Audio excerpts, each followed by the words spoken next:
Welcome to Season 4 of the Healthy Living Doesn't Have to Suck podcast. My name is Melissa with a Y, your hype woman for health, double board certified lifestyle medicine coach, and size inclusive fitness specialist. This podcast was created to help educate, empower, and inspire you to engage in healthy lifestyle behaviors to help you feel your best. Because when we change our habits, we can change our lives. And when we change our lives, we can change the world. Through solo episodes and special guest expert interviews, we are on a mission to make the healthy choice the easy choice. Thanks so much for tuning in, and welcome to the Changemaker community. Welcome back, Changemakers. I am so excited for you to tune into this episode today because if you've been a longtime listener, then you probably heard our first episode with Nicole, who is a registered dietitian, a busy mom, a high performer, corporate girly, and I'm just going to say a TikTok and social media star. So we are very excited to share her with you again today because since the last time we recorded, she's been through a lot of new phases in her life, work, personal journeys. So I'm so excited for her to share her own experience through some of those new chapters. So Nicole, thank you so much for joining us again today. Oh my gosh, thank you so much. I'm so excited, especially with that intro. That makes me feel incredible. So thank you. I'm excited to talk to you and chat with everybody. It feels like not that long ago and forever ago at the same time that we recorded. Every time we chat, I feel like we chatted last week. Yeah, seriously. I love that we could just pick up where we leave off. But maybe for our newer listeners who haven't had a chance to listen to your first episode with us, do you mind sharing a little bit about your background and education and experience? Of course. Hi. So my name is Nicole Hoskens. I actually have my master's in sports nutrition and exercise science, my undergrad in nutrition, and I also have, of course, the internship to become a dietitian, continued educations, and I have had multiple jobs at the same time since I was like 15. My current couple jobs is I'm in corporate wellness currently. I do social media basically as another full-time / part-time job, and I actually was a senior master coach at Solid Core for 7 years. Literally 2 weeks ago, I transferred to Lifetime, and I am their core tone reform instructor in Indiana. So I'm very excited. And this year, like Melissa was saying, I did welcome a new son. He is currently 13 months. So that's been a whole new job to do as well. Oh my gosh. Well, we're so excited to hear more about your journey through pregnancy and postpartum and how you maintained your own nutrition and what kinds of challenges you might have faced and any helpful tips that you can share with our audience. But I think something that I shared last time that I absolutely love following you with is that your emphasis on fiber, which people who have listened to my episodes before know I am a full plate living girly. I love that program because it does focus on fiber first. But you do such a nice job of being able to create these recipes that are both delicious and nutritious. Can you share a little bit about like what got you started with wanting to even share that content in the first place? Yes. As we know, social media, you can be bombarded by a lot of information on social media. You don't know what's right, what's wrong. And the approach I have taken is no rage baiting or trying not to stoke anybody's emotions, but more showing them how they can implement healthy living into their lifestyle. So with my recipes, I know people love protein. I love protein. I know how important that is, but I also know about the other macronutrients, micronutrients. And so with all of my recipes, although yes, we do have protein in all of them, we also will have fiber. And that is because one, fiber and protein together is like a superpower duo. If you want to improve your gut health, build muscle, feel full for longer, feel satiated, and also use your protein for muscle building and use the healthy carbohydrates for energy. You need them both. So every recipe I show will be catered to protein, fiber, and of course some healthy fats, but protein fiber is what I do because that is what people need the most, especially since I think now the number is less than 5% of Americans are getting the recommended fiber, which is 25 grams for women, about 35 for men. Mm-hmm. Oh, man. I wish fiber had the same marketing team as protein because you see protein slapped on everything nowadays. Fiber is getting there. Ever since fiber maxing, people are now putting like Smart Pop I just saw had extra fiber in it, even though popcorn already is fiber. But that's besides the You point. know, But yeah. yes, fiber is getting a good marketing plan, and I'm in for it. Yes, absolutely. And, obviously you're very busy because you're doing social media, you have your full-time job, you have all these side gigs going on too. So I think something else that stands out to me when I'm following your page is that your recipes seem very like accessible. Like there's not a shit ton of ingredients that you have to go and like spend hours in the kitchen making these up. So how do you kind of translate that into your own life for what kinds of recipes you choose to highlight? I honestly record every single recipe I make. Well, not every single. 90% of the recipes I make, I don't show them all. If they are terrible, they don't go on the feed. I love it. And if we like them, by we being me, my Midwestern husband, and Mhm. now my son who is starting to eat food. If we all like them, I will showcase them. Uh, but honestly, I like easy foods. Sometimes there'll be a recipe that has a lot of seasonings, but I do always Mm, say if you don't like a certain seasoning, don't add it. With all the recipes, it really is what's accessible in the sense that I don't even want to spend that much money right now on food. yeah. And what excites me and what's the season. So a lot of times it'll be, Mm. if it's summertime, transitioning to summertime, I'm making a lot of salads that don't have lettuce because honestly, lettuce gets in the way. Um, for me, if you like Yeah. lettuce, you can always add it. But I will have a lot more salads this season. In the fall, it was a lot more soups, a lot more canned things that people Mhm. can find easily. So I do am aware of what other people can get. Granted, I'm also just doing what I do. So some recipes, even though I'll say this, some recipes will have specialty items because I was like, oh my gosh, this is a fun food. I want to see if it actually tastes good. Yeah. But again, you can always swap for a more inexpensive option. And I generally add that in a caption. Oh my gosh, that's so amazing. And the fact that your husband is your taste tester for the recipes, I always love seeing the reactions because he does like a happy dance like I do when I'm eating good food. So I fully appreciate that. Yes, whenever he's ready for the camera, just put a camera there and then I'll record him. And if he's like, I wasn't ready for the camera, I'll be like, okay, we won't post it. But if you are ready for the camera, Take two. take two. No, Yeah. we never, I both say, I never do a take two. I'm just like, okay, we do the first one. And if you like it, great. And if we don't, we're going to move on.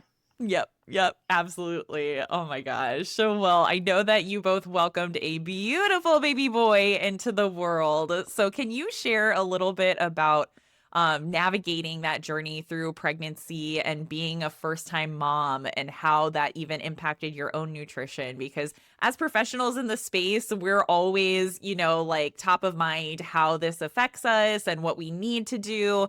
But sometimes putting that into practice is a lot harder. So I imagine, especially as you're growing a tiny human and raising that tiny human, it throws your life for an overhaul. So can you share a little bit about what that was like for you? Totally. So I found out I was pregnant on Father's Day, a year and 2 years ago. And so that was during the summer seasons. I really wasn't sure what to expect. I always thought I'll eat healthy, I'll exercise, but you don't, like you said, you don't know until you're in it. Hmm. Once I got in it, you do get cravings and food doesn't sound good. So first trimester, food never sound good. There was a lot of foods I didn't want. Chicken, gross. Um, really any meat, really gross unless they were ground, unless it Mm. was dairy, yogurt. I'm a big dairy girl. I know there's a lot of people that avoid dairy. Couldn't be me. Couldn't Cheese ever is be a me. non-negotiable for me. Cheese, cottage cheese, yogurt, all of it Yeah. is I eat every day. Granted. Um, so knowing that I also had a huge sweet tooth. So my perspective during pregnancy was like, okay, I want chocolate. How can I have chocolate, but it also be nutritious? So Mm. I was taking that intuitive eating in the sense of the last gentle nutrition is what I always remind myself. Mm. Yes, I want to eat something sweet. How can I make that healthier? So I had a ton of yogurt bowls with peanut butter, yogurt, Oh fruit. yeah. That always helped my cravings.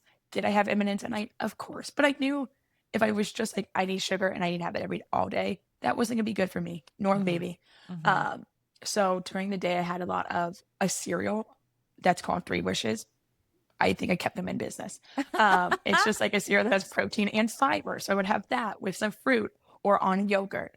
At night when I wanted, let's say, more carbohydrates, because again, I'm growing a human. You need more calories. You need more carbs. I would then make that more a nutritious bowl. So, okay, I'm having my rice. Now I want to make sure I'm having my chicken. Yeah. Maybe it's ground now that I don't like slabs of chicken.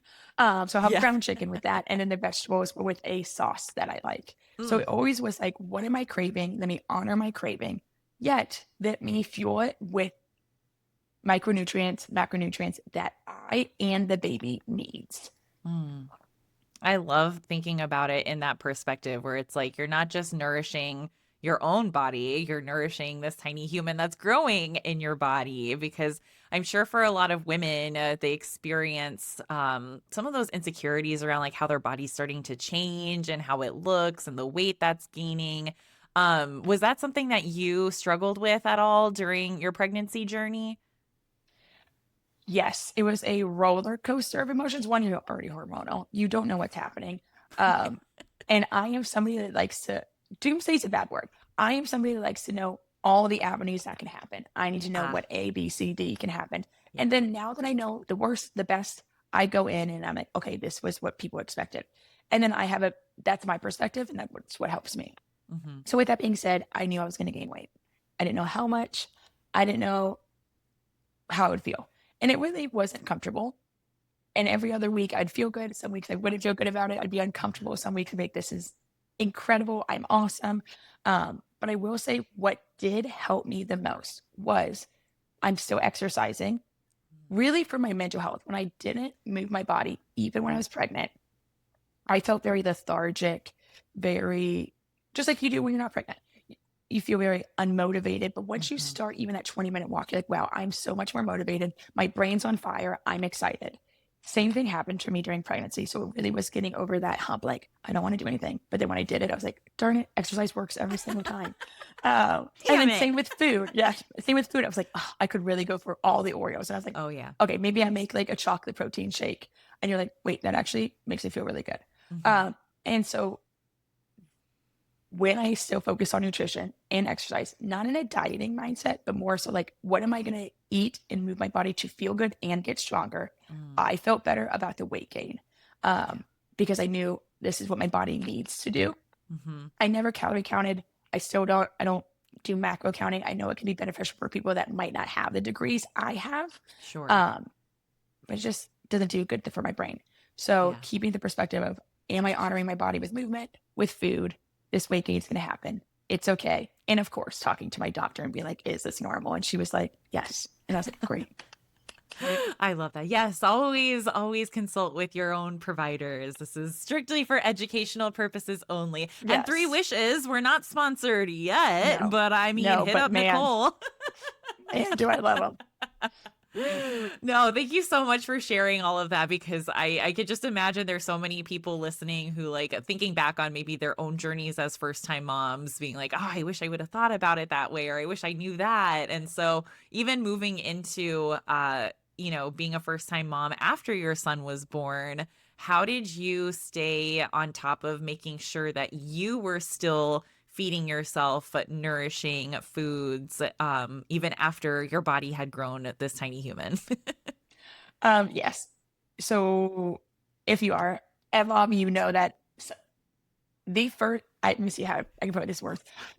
Days are so long. Days are like 10 days in one day. Oh, And you sometimes have all the time in the world. You sometimes have no time in the world where it can be difficult to cook, depending on how well your baby sleeps during the day. Mine only left contact naps. So there was no sleeping bassinet. We tried so many things for the first couple of weeks. It was just, he had to be on somebody and that was it. uh-huh. Um, but I will say this, when I tell everybody, your partner that you pick matters. That is going to make or break not only your pregnancy, but also your postpartum. Yeah.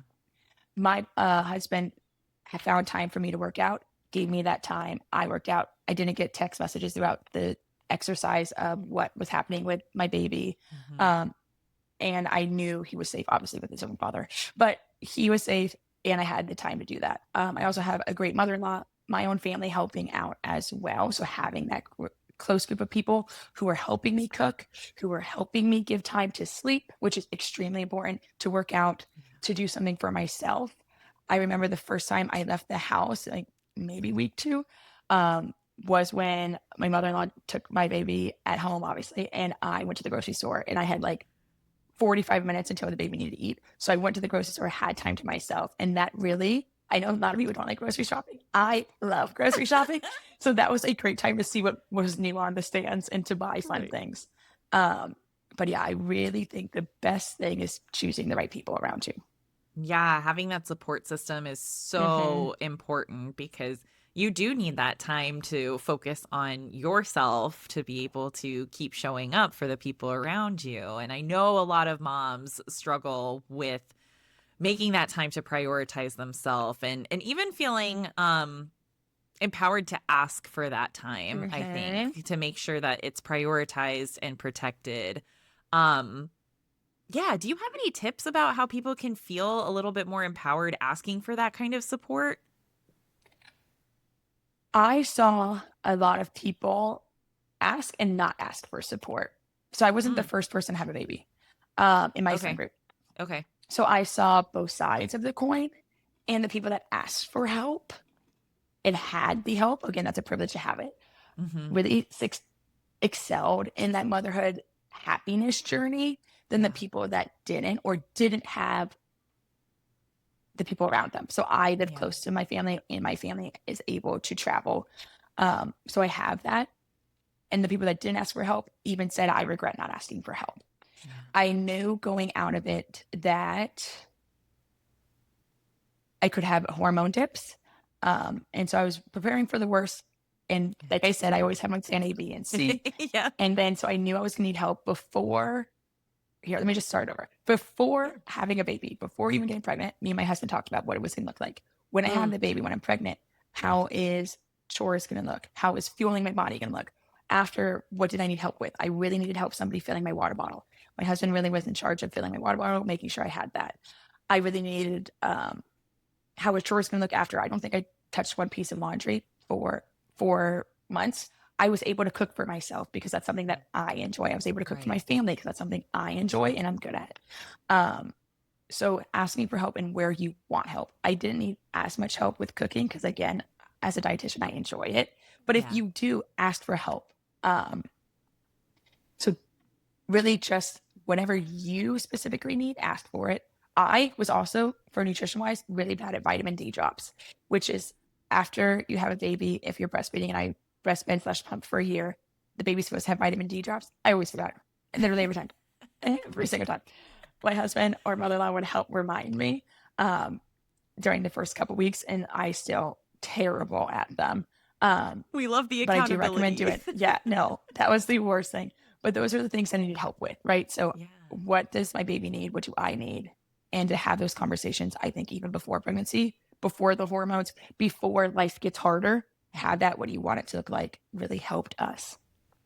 There's so many important things that you shared in that. And I heard a big one is, thinking about planning ahead first and anticipating what kinds of things could pose challenges as you're entering this new chapter in life and kind of coming up with a game plan with your partner around what that could look like.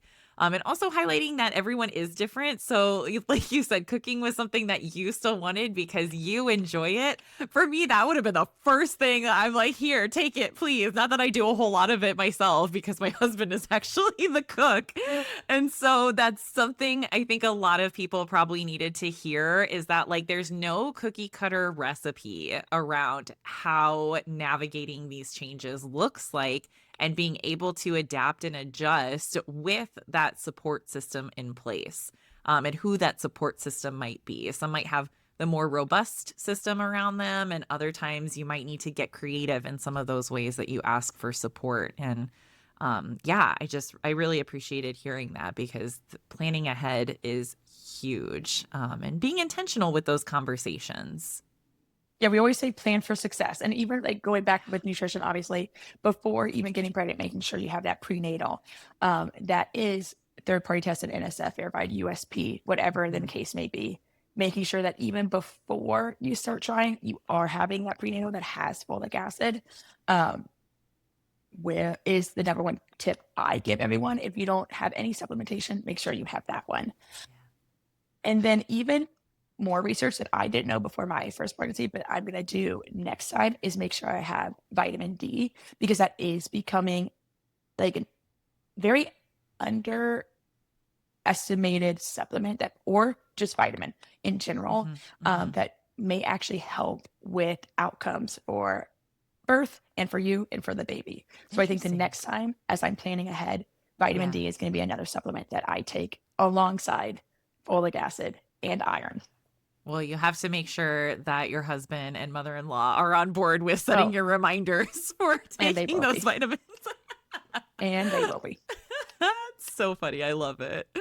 Amazing. Well, okay. I know that we are covering a lot already, and in terms of looking at some strategies that people might be Mhm. able to use to help themselves feel more empowered, because again, planning ahead, I'm sure you kind of already thought about like how you're going to raise your son around nutrition as he does start to eat some, more actual Yes. foods versus like the baby mush.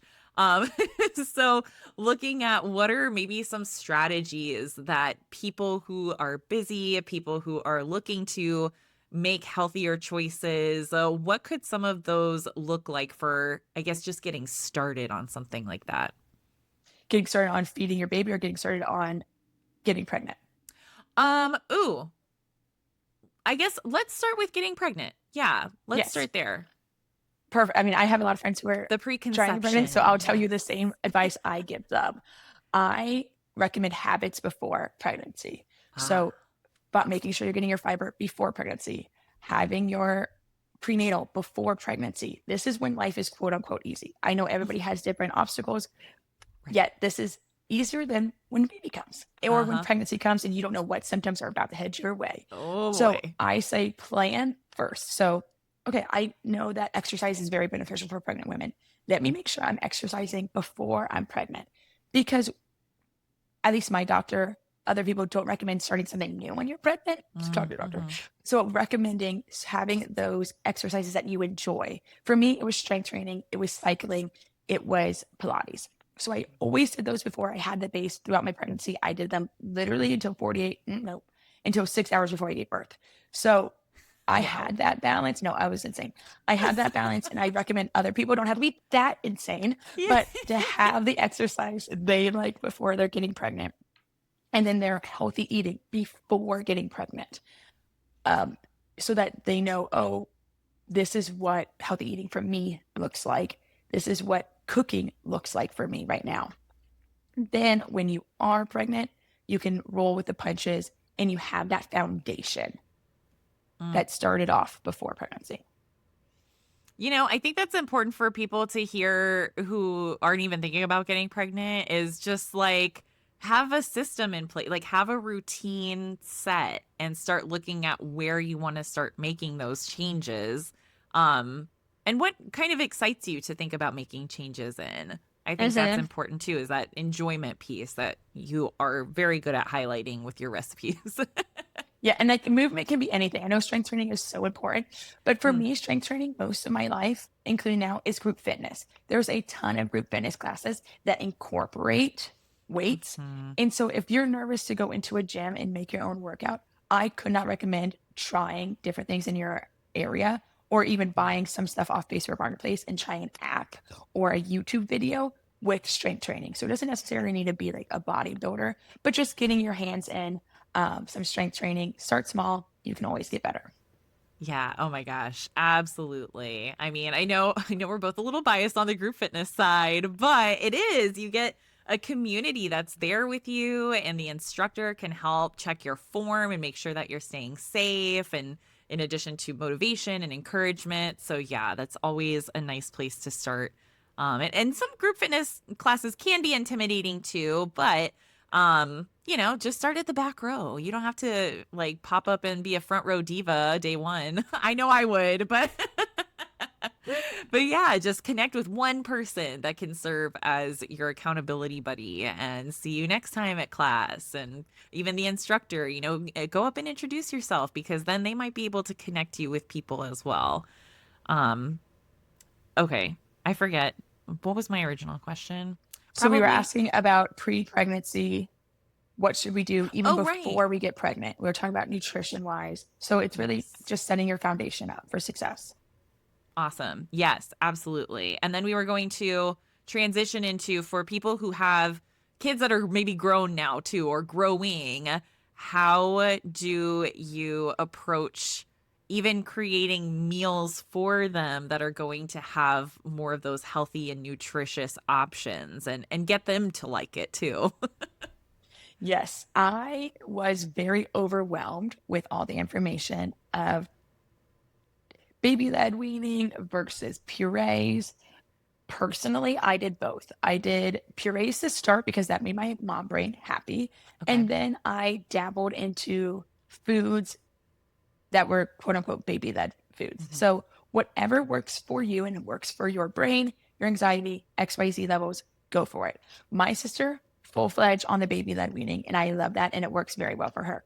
Yeah. For me and my husband, we like to mix up purees as well as he can try to pick something up and try to eat it. And we knew he wasn't getting many calories. Yep. So there is research for both that work well. But that's what worked for me. So we started with oatmeal very quickly. I think like 2 days later, we went to a couple brands, and I'm not sponsored by them, but I'll just say the ones I liked. Little Spoon, I absolutely loved getting some of their foods. They were purees, and I had a lot of different foods. I could puree a carrot, no problem, but I can't puree a dragon fruit with a sweet potato, with a carrot, with this, and they could. And I was like, incredible. Sign me up. That's like Yes. 5 different foods that he's tried, and we can move on. Um, and so I liked them. I also liked Cerebelli when might have been iron deficient. They have a lot of iron in them. So finding foods that you know your baby's gonna need, iron, calcium is gonna be big. But the bummer is calcium and iron are compete for absorption. So you try to separate. Breakfast will do maybe more iron, lunch will do maybe more calcium. And then I started having fun with foods. We used an app called Solid Starts, and that really showed me and educated me on different foods that he can have and how it was supposed to be cut, how it could be Mm, presented to him. That helped my brain as well. So I'm a visual person, so that yeah. helped me if that might help other moms to be or moms currently. And then for food wise, now that he's 13 months, he eats whatever we eat. So if we are having a soup, I'll take some of the soup parts out, like the noodles and the vegetables that he can eat, and I'll chop them into slices that he can. So he's having our food. I also always have, of course, backups of foods he loves. Currently, like every child, berries. So we're Ah, eating yeah. at least one container of berries a day. Not really, but basically. He loves cheese. My kid is my kid. So his favorite food is dairy. That and whole fat cottage cheese are his go-to. So if Nice. he's saying no to food, we're just going to things he likes. Eventually I'll go into the like, this is what we're eating and we're trying to not have a picky kid. We'll see. Who Yep. knows? Yep. Um, so that's our game TBD. plan currently. Yeah, TBD on that. My thoughts can change. Um, but now he's trying to work on forks and spoons. So we're using what we're eating and we're eating at his time. So that is more family involved, even from a young age, even though he can't make memories right now. It's also, like I said before, it's our foundation now. We are Yes. starting the habits of eating as a family so that when he does get older, that habit's already been part of the family. Mhm. So we don't even have to think about it. That's so amazing too, because I know that there's a lot of research out there, especially in the blue zones, that show, when families get together and have dinner together, it's that social support, it's, an expression of gratitude, it's connection to say, how was your day? So I think that's something very important that's probably gotten lost a lot in today's day and age, because I know even for my husband and I, our schedules are sometimes so opposite that it's hard to find that time to sit down together. So having that as a foundational habit can help to keep that a priority and not just trying to fit it in whenever you can. And babies eat at like 5, 6 p.m. So it's been an adjustment, which means we will have like a mini dinner at 5. Sure. And then if we're still hungry after baby goes to bed at 7, maybe we have an extra snack or maybe we have a second helping or whatever the Right. case may be, which also has adjusted my lunch to be smaller. Or so you learn how Mhm. to adjust your day to fit the priorities you have. And it could look different for everybody. Yeah, building that flexibility in like thinking about your routines and your habits and goals that you set, I think a lot of people tend to struggle with because we do tend to fall into that all or nothing mindset trap. So experimenting and seeing, like, okay, yeah, we had a big dinner at 5 and then we were like ravenous right before bed. Maybe that's not the best way to go about it. So I love that you highlighted kind of that process of playing around to see, what worked best for y'all. Amazing. As we're kind of getting to the end of the episode, we always love to leave people with some action steps, and I think that we've talked about a nice couple of examples throughout this episode. But with people who are maybe pregnant or new moms or moms of toddlers, just those really busy women and men who are trying to keep themselves and their families healthy and happy. Do you have any kinds of particular resources or places that you look for information? My first recommendation for everyone is going to be to go follow Nicole's pages. So those will be linked in the show notes. But besides your social media, what are some other kind of reputable resources that you like to point people to for additional nutrition information? Your doctor is Hmm. really what I'm going to say to that. But I will say for actionable steps that are realistic for me in different life chapters that you shared. So the first, find yourself a prenatal that you love. And also a big thing as somebody who's taken them and recommends them, have them either at night or refrigerated because you don't want to burn fish. So big thing. And when I was pregnant, I actually could not take a prenatal because I got the ick. So I went to chewables. And listen, I know the absorption might be a little different, but I was way more consistent with a gummy than I ever was with a swallowable one during my first pregnancy. Pre-pregnant, I could take them all day long. Yeah. But during pregnancy, got the ick immediately, had to go to a gummy. Can't do it. So Yep. have that flexibility. Like, okay, I can't do this, but I'm going to do it this way. That was that one. When I had the baby and I had no time to eat, have a snack drawer right next to my bed. My nightstand, the first drawer took everything out. It became where all my fiber, protein bars went. Anything that was easy to eat at 2 a.m. My husband would constantly hear me munching down on a protein bar at 2 in the morning after breastfeeding my son.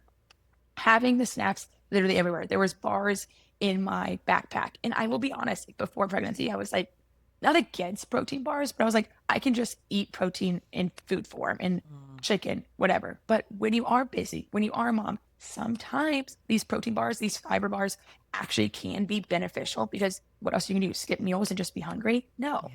So having them in my bag, having them in my car, having them in my nightstand snack drawer, all really, really helped me during that part to make sure I was fueling myself because now I'm eating and I'm feeding my baby to eat as well. And then now I'm really bad at planning what we're going to eat for dinner in a couple of days. And I really, every week, I'm like, I should plan what we're going to eat because I do get stressed out when I don't have a plan. So this is my own advice. Plan out what you're going to eat or have a relative plan of what you're going to eat throughout the week and how you can change 2 proteins to make 3 different meals. Would be my biggest advice for people that are currently in the thick of it, having jobs or being stay at home and wanting to find a quick meal at dinner. Because even if you're stay at home, you're with the kids all 24/7, and even finding time to cook during that time is difficult, either stay at home or working. Oh my gosh, amazing. Thank you so much for sharing those because I'm sure it's going to be helpful for a lot of people that are listening to this and just, like you said, overwhelmed with all the information that's out there. So, breaking it down in this episode and giving some tangible next steps that can be taken, I think will be really valuable for everyone who might be in those phases of life or thinking about it or just in general needs some advice for nutrition for busy lives. And that is something that you're so good at sharing on your pages and throughout this podcast. So we really appreciate you sharing your time with us today, Nicole. We always wrap up the episode by asking our guests, what does healthy living doesn't have to suck mean to you, and how do you bring it into your own life? It's basically what I do 24/7. What I do on social media is that healthy living doesn't suck at all. It is finding happiness and movement. I love moving my body. When people find something they like moving their body and finding recipes that taste good. For me, that looks like adding all the seasonings, all of the herbs known to man into recipes. And that's what makes it fun and doesn't suck for me. Oh my gosh. Thank you so much for sharing that. And Nicole, we're so glad that we got to feature this part 2 episode with you Oh my today. gosh, it's so fun. We love having you on, and we so appreciate you sharing your time, your energy, and your knowledge with us today. Any last minute parting words for our audience before we sign off? No, just thank you so much for having me on for 2 times. That's been so fun. Yes, follow me on the social media so I can show you more recipes, tips, tricks. Hopefully, if I get pregnant again, I'll bring you through that cycle. I was actually nervous last time I was pregnant not to share too much information because I didn't have any basic knowledge. Now that I do, I'm going to be sharing that when it happens. It's not today though. So, well, we love it and we look forward to it someday. So thanks so much, Nicole. And thank you to our listeners for tuning in, Changemakers. I hope that you walked away from this episode with so much value. And if you did enjoy it, please make sure to subscribe, rate, and review the podcast and share this episode with someone that you think could benefit from listening to us. So we truly appreciate you, and we will catch you next time, Changemakers. But until then, keep it real, stay positive, and go eat your fiber and protein, y'all. As a quick, friendly reminder, the information in these podcasts are always strictly for educational purposes only.